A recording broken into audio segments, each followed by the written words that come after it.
What is going on, you beautiful humans? It is definitely time to discuss what is really going to be the driving factor, pedal to the metal approach here with the iPhone 13, even if you already have the iPhone 12.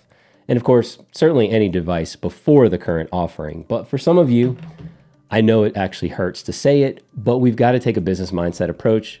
But who is really going to be the opener and who's headlining this show? And it's going to be the cameras.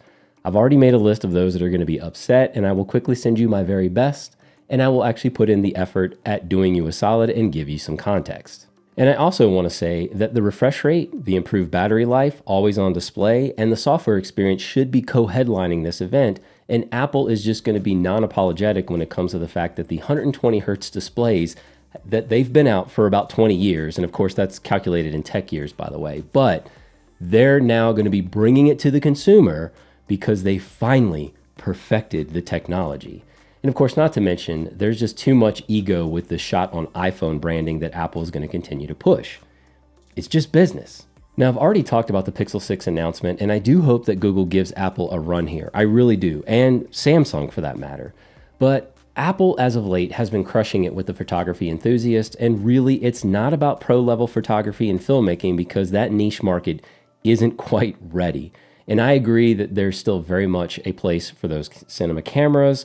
I, for one, really love them. But for most, if not all of us, I'm certain we want to be able to capture those moments while we're in the moment. And users have been enamored with portrait mode on those devices and being able to get that bokeh in the background while remaining focused on the subject in the foreground. If this feature that's been coined cinematic video comes to the device, then not only will you have many creators in the space even more sick of hearing the term cinematic, but I think you'll have some happy users out there that are going to be able to capture some pretty incredible footage of their pets. And I do think that this would be a natural point of entry with ProRes Photo launching on the current lineup, and whether this occurs in HD or 4K with Apple's ProRes, we can talk about the storage requirements that Apple is really going to need to address here, and whether they'll sneak in a 1 terabyte option, which it does sound like that they might, but it will come with that wonderful Apple upgrade tax on storage that may or may not impact your ability to afford that vacation to capture all of that beautiful footage. So you might be cutting some costs and piling into the family truckster on that next trip. But let's really talk about this bokeh for a second, because I always like to feel as if I'm teaching you at least a little something versus just repeating rumor headlines, especially as it pertains to the consumer camera market. So as you'll see, even in this video, I'm filming on a mirrorless camera that has interchangeable lenses, or at least that functionality, that allows for me to set the aperture to 1.4. And of course, that depends on the lens that you purchase. And I hang out at about 1.8, which the lower the number, the more light that is let in onto that sensor, and the higher the aperture, higher the number, the less light that actually gets onto that sensor, which is great for low light situations. But also with this functionality, along with being able to adjust shutter speed and the ISO, so that the image really doesn't get completely blown out, it allows for that separation. So focused on me and blurred in the background. Whether we want to fully understand this or not, that bokeh happens with the lens, not because of the camera. So with what we refer to as a fast prime lens, like the Sigma 16mm f1.4 that I'm always using, this will give me more opportunity to get more eye-pleasing blur that doesn't distract from what you want to actually focus on, versus just saying the background is blurred, because not all bokeh is the same, because that separation and blur can have harsh edges and really distract from the subject. And it's really a bit more nuanced, probably for another video, and we'll have to test this with these new iPhone cameras to see how that bokeh turns out, and with the proposed upgrades to the lens element for the ultra wide with that autofocus, we're going to have a few more features to test along with the LiDAR that's supposed to be in the entire lineup, I hope, and give us even more capability at night. And I'm also hopeful for some additional zoom functionality, just as a photographer, filmmaker. But really with computational photography, these phones have tried to remove as many of the barriers as possible when it comes to filming in low light and getting that sharper image. But if we can now start, because sharp is great, but if we can really further kind of push the envelope here and add in better color accuracy, working with possibly even some 12-bit Dolby Vision footage that could reach the fact that if we could reach that level, but it could still be 10-bit, but maybe 12-bit. And of course, this will allow us even more tolerance to push those colors in our post-production efforts. And with ProRes, it is what we're anticipating here. And with Apple Silicon, it'll be interesting to see how it'll take advantage of that multi-core processing and if we'll even have ProRes RAW, which I know plenty of you probably are not aware of it, don't really care about it, but it will give us more flexibility in our post-production. And it'll be a matter of also how it is compressed. This might be along with a few other efficiencies though to consider, such as thermals and battery life when filming, to make this experience that really may have people considering, consumers mostly, whether they should get a DSLR or a mirrorless camera. And this is where the rub may start, and that's trying to pit this smartphone. I don't even know if we can call this a phone anymore, because I'm not even sure that this device makes phone calls.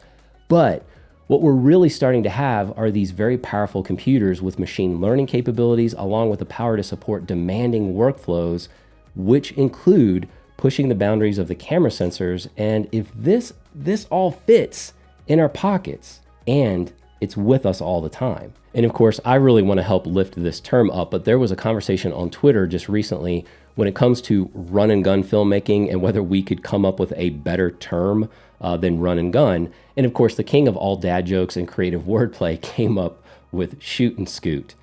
I love Tom Buck. He is an awesome human, but I'm all right.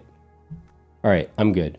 But with more of the style of in the moment and boots on the ground filmmaking, this is the device that we have with us. And if you can get yourself to move outside of the stock iOS camera app and maybe even experiment with the likes of Moments camera app or Filmic Pro, then you could even find better functionality at your fingertips and even start learning more about aperture, ISO, exposure, white balance, and so on, because really what you'll have is more control of the camera with those particular apps. And so as much as I love mirrorless cameras and will continue to use them, I do know that there's a community still behind these devices. I just think that the market is starting to shift when someone asks me about starting up their own channel here on YouTube or getting into photography or video. And I'm not talking about showing up on a shoot like with a client with your smartphone.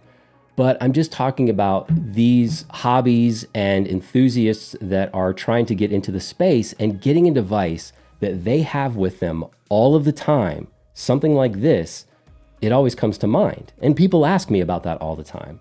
And of course, when you add in the sensor shift, which is Apple's version of offering in-body image stabilization, when you've just removed another barrier with being on the go and doing this without a gimbal for many handheld filming scenarios, I mean, that is also a win. So sure, I can recommend several options that are just a few $100s for a camera body and a couple of good lenses that would also be less than an iPhone. But again, many more of you are coming to me asking about using these devices, and I can't ignore the community and the market that is driving this narrative that, just like consumer cameras within the last few years, they're all pretty good.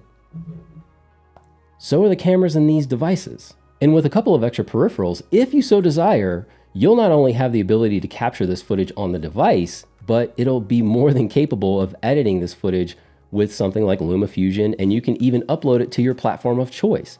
And that's the reason why Apple will still hold on to this nostalgia that is shot on iPhone and package it in a way that makes you want to document your own life and tell that story, whatever that story is. But if Apple doesn't capture your attention and win your business, which they should, even with the Pixel 6 and latest Samsung devices, I do feel certain that you'll still have a device that is capable of setting you up for future hours of sitting around the proverbial digital photo album and looking back at all those moments that you're glad that you were there for, including the ones like Dad deciding to grow his hair out again, like when he was in high school and college, and driving Mom a little cuckoo for Cocoa Puffs.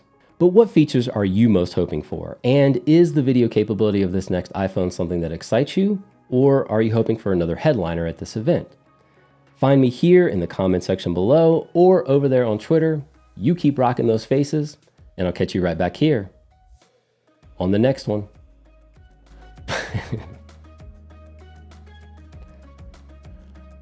All right, so Whew. All right, I'm good.